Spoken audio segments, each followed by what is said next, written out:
আগামীকাল শক্তিশালী একাদশ নিয়ে টি-20তে মাঠে নামবে বাংলাদেশ। নিউজিল্যান্ডের বিপক্ষে প্রথম টি-20তে পরীক্ষিত শক্তিশালী ব্যাটিং লাইন আপ আর অপেক্ষাকৃত তরুণ পেস বোলিং ডিপার্টমেন্ট নিয়ে মাঠে নামছে বাংলাদেশ।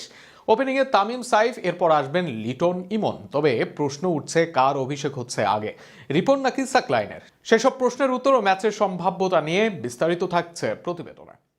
ওয়ানডে সিরিজ জয়ের আত্মবিশ্বাসকে পুঁজি করে এবার টি-20 ফরম্যাটে মাঠে নামতে যাচ্ছে বাংলাদেশ।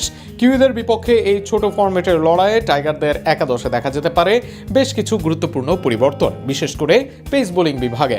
ফলে আগের সিরিজের তুলনায় দলটির কৌশল ও ভারসাম্যেও আসতে পারে ভিন্নতা। ওপেনিং জুটিতে খুব একটা পরিবর্তনের সম্ভাবনা নেই। তানজিদ হাসান তামিম ও সাইফ হাসানি ইনিংসের সূচনা করবেন। সাম্প্রতিক সময়ে সীমিত ওভারের ক্রিকেটে এই দুই ব্যাটার ধারাবাহিক পারফরমেন্স দেখিয়েছেন, তাই টি-20তেও তাদের উপর থাকবে বাড়তি প্রত্যাশা। দলের অধিনায়ক লিটন দাস নামবেন 3 নম্বরে। উইকেট রক্ষকের দায়িত্ব সামলানোর পাশাপাশি তিনি খেলবেন অ্যাঙ্কর রোল। তারপরেই 4 নম্বরে দেখা যেতে পারে পারভেজ হোসেন ইমনকে, যিনি স্পিনারদের বিপক্ষে আক্রমণাত্মক ব্যাটিংয়ের জন্য পরিচিত এবং ঘরোয়া লিগে দারুণ ফর্মে ছিলেন। মিডল অর্ডারে 5 নম্বরে থাকবেন তাওহিদ হৃদয়। ইনিংস গড়ে তোলা ও বড় স্কোরে রূপ দেওয়ার দায়িত্ব থাকবে তার কাঁধে। ফিনিশারের ভূমিকায় 6 বা 7 নম্বরে দেখা যেতে পারে শামীম হোসেন পাটোয়ারিকে, যিনি ব্যাটের পাশাপাশি ফিল্ডিংয়েও বাড়তি সুবিধা দেন দলকে। স্পিন বিভাগে শেখ মাহাদি হাসান ও রিশাদ হোসেন থাকছেন মূল ভরসা হিসেবে।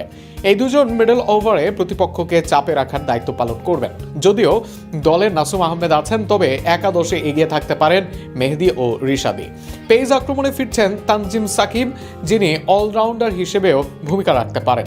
এছাড়া অভিষেকের সম্ভাবনা রয়েছে রিপন মণ্ডলের, যিনি ডেথ ওভারে কার্যকর বোলিংয়ের জন্য সুপরিচিত।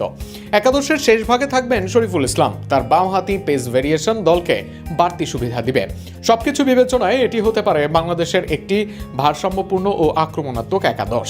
তবে শেষ মুহূর্তে পরিবর্তনের সম্ভাবনাও উড়িয়ে দেওয়া যাচ্ছে না। আগামীকাল দুপুর 2টায় চট্টগ্রামের সাগরিকায় শুরু হবে বহুল প্রতীক্ষিত এই ম্যাচটি।